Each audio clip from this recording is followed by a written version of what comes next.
Next 9 news देख रही हैं आप और मैं हूं आपके साथ प्रज्ञा सिंह। एक बार फिर से आप सभी का स्वागत है मेरे खास प्रोग्राम किसका होगा राजस्थान में। आज इस खास प्रोग्राम में हम बात करने वाले हैं सूबे की पूर्व मुखिया रह चुकी वसुंधरा राजे सिंधिया की। जानकारी दे दें, वसुंधरा राजे सिंधिया यूं तो इस बार भी चुनावी रण में उतरती हुई नजर आ रही हैं और अपने गढ़ कहे जाने वाले झालरपाटन विधानसभा सीट से ही वो 2023 में भी चुनाव लड़ने वाले हैं। लेकिन आखिरकार क्या वसुंधरा राजे सिंधिया का दबदबा इन चुनाव में कम होता हुआ नजर आ रहा है? क्योंकि इन चुनाव में देखा जा रहा है कि वसुंधरा राजे सिंधिया काफी कम बोलती हुई नजर आ रही है, वे प्रचार भी कम करती हुई नजर आ रही है। इसके विपरीत अगर देखा जाए तो दिया कुमारी का दबदबा अब बढ़ता हुआ नजर आ रहा है। दिया कुमारी जो पार्टी के हाईकमान के साथ नजर आ रही हैं, लगभग प्रधानमंत्री के हर सभा में नजर आ रही है, अमित शाह की हर सभा में नजर आ रही है और जिसके चलते अब ये कहा जा रहा है कि राजस्थान की एक महारानी की जगह अब दूसरी रानी लेती हुई नजर आ रही है। तो क्या दिया कुमारी यहां पर वसुंधरा राजे सिंधिया के दबदबे को खत्म करने की कोशिश कर रही है? लेकिन जब वसुंधरा राजे से दिया कुमारी की तुलना की गई तो दिया कुमारी इस पूरे मामले पर क्या कुछ कहती हुई नजर आ रही है? पहले आप राजस्थान की पूर्व मुख्यमंत्री वसुंधरा राजे सिंधिया को लेकर लगातार आ रहे बयानों पर अब दिया कुमारी ने इन अटकलों पर विराम लगाते हुए वसुंधरा राजे को अपना गुरु बता दिया। दिया ने कहा, मैं वसुंधरा जी का बहुत सम्मान करती हूँ, जो राजनीति में मेरी गुरु भी रही हैं। ये महज अटकलें हैं और इन अटकलों पर विराम लगना जरूरी है। हम सभी बीजेपी के सिपाही हैं और पार्टी जो भी जिम्मेदारी देगी उसे पूरा करने के लिए हम हमेशा तैयार हैं। फिलहाल मेरा फोकस विद्याधर नगर सीट पर है। तो देखा आपने और सुना भी कि किस तरह से दिया कुमारी साफ तौर पर कह रही है कि वसुंधरा राजे सिंधिया से उनकी तुलना नहीं की जा सकती क्योंकि वे राजनीति में उनसे काफी ज्यादा यहाँ पर अनुभव रखती हैं और काफी ज्यादा यहाँ पर उनका दबदबा है। लेकिन फिर भी क्यों हर जगह चर्चा इस वक्त दिया कुमारी की है और इस बात से वसुंधरा राजे सिंधिया के मन में भी आशंका पैदा हो रही है कि क्या वसुंधरा राजे सिंधिया के दबदबे को अब दिया कुमारी खत्म करने वाली है। और ऐसे में देखा जा रहा है कि चुनावी सभा में भी जब वसुंधरा राजे सिंधिया जाती हैं तो वे अपने दबदबे को दिखाती हुई नजर आती हैं। वो जनता के बीच जाती हैं और ये दिखाने की कोशिश करती हैं कि आज भी राजस्थान में और खास तौर पर झालरपाटन विधानसभा सीट पर उनका सिक्का चलता है और इसीलिए बीजेपी ने लाख मनमुटाव के चलते सिर्फ और सिर्फ वसुंधरा राजे सिंधिया के नाम पर उनके 8 करीबियों को चुनावी मैदान में उतारने का काम किया है। वसुंधरा राजे सिंधिया की अगर बात करें तो वे अब कांग्रेस पार्टी को लेकर भी बेहद ज्यादा बातचीत करती हुई नजर नहीं आ रही है। लेकिन फिर भी हम वसुंधरा राजे सिंधिया की कुछ खास यहां पर आपको बातें सुनवाना चाहेंगे कि भरे मंच से वो किस तरह से सिर्फ और सिर्फ अपने दबदबे को कायम रखने की कोशिश कर रही हैं, ना कि वो यहां पर कांग्रेस पर हमलावर होती हुई नजर आ रही है। देखिए जरा। मुझे जब बताया गया था कि जब टिकट के वितरण हो रहे थे कि क्या है आप भी भीनमाल में इनको फिर से टिकट कहाँ से अपन देंगे, चल नहीं सकता बेचारा, बोल नहीं सकता, वो क्या करेगा, कैसे पहुंचेगा इन लोगों के बीच में।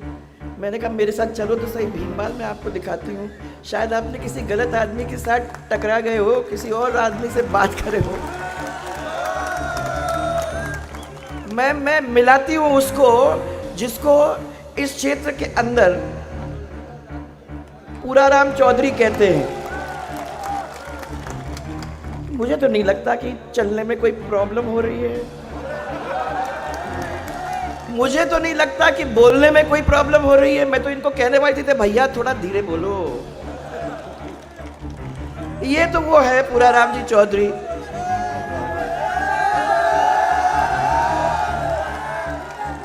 जिन्होंने इतने साल से आप लोग दोनों जन ने एक दूसरे का साथ दिया है। जब भी मैं आती हूँ यहाँ मुझे मालूम है कि ये क्षेत्र वो क्षेत्र है जहाँ पूराराम जी और आप लोग मिलकर के काम करते हो। और मुझे ये भी मालूम है कि कैसे भी आप कह रहे हो कि चल नहीं सकता, बोल नहीं सकता, परंतु अपने क्षेत्र के लिए जरूर लड़ तो सकता है और लड़ने में उसने कोई कमी छोड़ी भी नहीं। मैं जब वहाँ आई थी, मैंने सोचा था, जब मुख्यमंत्री थी, मैंने सोचा था कि भीनमाल से मुझे कुछ करने की ज़रूरत नहीं पड़ेगी, परंतु मैंने देखा कि भीनमाल के अंदर सबसे ज़्यादा अगर किसी ने हल्ला मचाने का काम किया है तो वो इस विधानसभा के क्षेत्र किया है।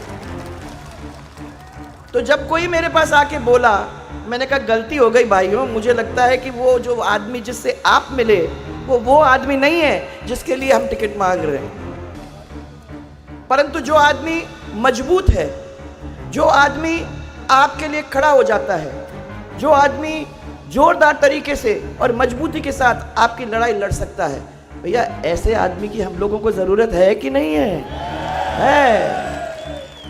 और मुझे खुशी है आज आप लोगों के बीच में आने का मुझे मौका मिला, क्योंकि मेरे को खुद आंखों से ये देखने को मिला कि आप लोगों के बीच का बंधन जो है वो अटूट है, अच्छा है, और वो हम लोगों को 25 तारीख को जिता के छोड़ेगा। यह विश्वास के साथ मैं आप लोगों के बीच में आई। देखो अभी बहुत बड़ा त्योहार निकल के गया, दिवाली आप लोग सब ने मिलके मनाई, खुशियाँ, और मैं तो कहती हूँ भगवान के मैं प्रार्थना करती हूँ कि लक्ष्मी आपके घर में आएगी। वैसे यहाँ कहने की ज़रूरत तो है नहीं, क्योंकि लक्ष्मी तो पूरे जगह के अंदर घूम के गई है, वो मैं कई सालों से देख रही हूँ।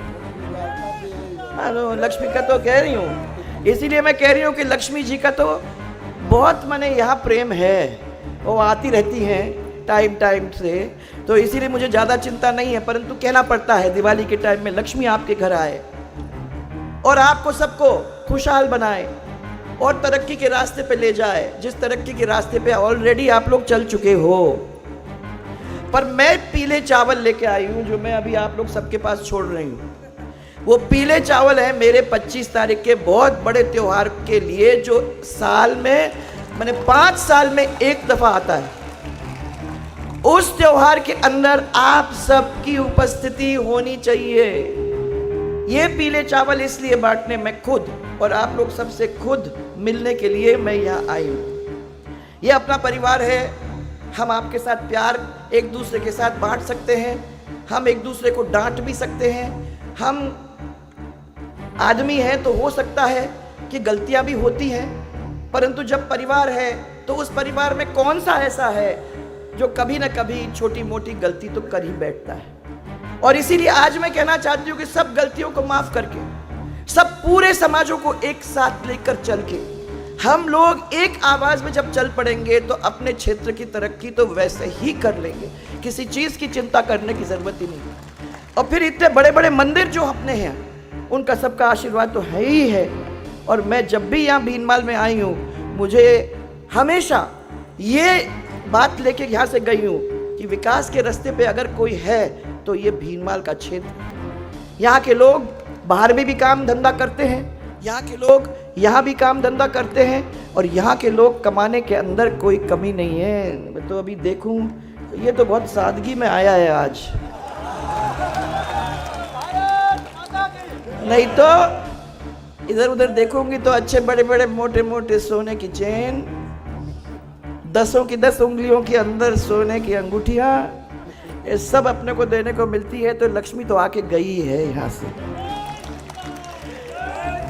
क्या है बीजेपी और कांग्रेस का फर्क, आप लोगों को अच्छी तरह से मालूम होना चाहिए। जो वादे करती है और वादे तो देखा आपने और सुना भी कि किस तरह से वसुंधरा राजे सिंधिया अपने दबदबे को और ज्यादा जनता के बीच दिखाती हुई नजर आ रही है। अब ऐसे में सवाल लगातार ये उठ रहा है कि क्या ये मान लिया जाए कि अब वसुंधरा राजे सिंधिया को राजनीति से संन्यास ले लेना चाहिए, क्योंकि आपको याद दिला दे कि अभी हाल ही में वसुंधरा राजे सिंधिया ने ये बयान भी दिया था, अपने रिटायरमेंट की बात कही थी। हालांकि कुछ वक्त के बाद उन्होंने अपने इस बयान को कवर अप करने की कोशिश की और इसे बदलने की भी कोशिश की। अब ऐसे में सवाल लगातार ये उठ रहा है कि राजस्थान की राजनीति पर सालों राज करने वाली वसुंधरा राजे सिंधिया क्या 2023 के विधानसभा चुनाव में भी अपना वही वर्चस्व कायम करती हुई नजर आ सकती है, क्योंकि 24 घंटे से कम वक्त बचा है अब राजस्थान में मतदान के लिए। इस बार आखिरकार किसका होगा राजस्थान? अब अपनी राय कमेंट बॉक्स में शेयर कर सकते हैं। फिलहाल के लिए मेरे खास प्रोग्राम में इतना ही। बाकी की तमाम अपडेट्स के लिए आप सभी देखते रहिए नेक्स्ट 9 न्यूज।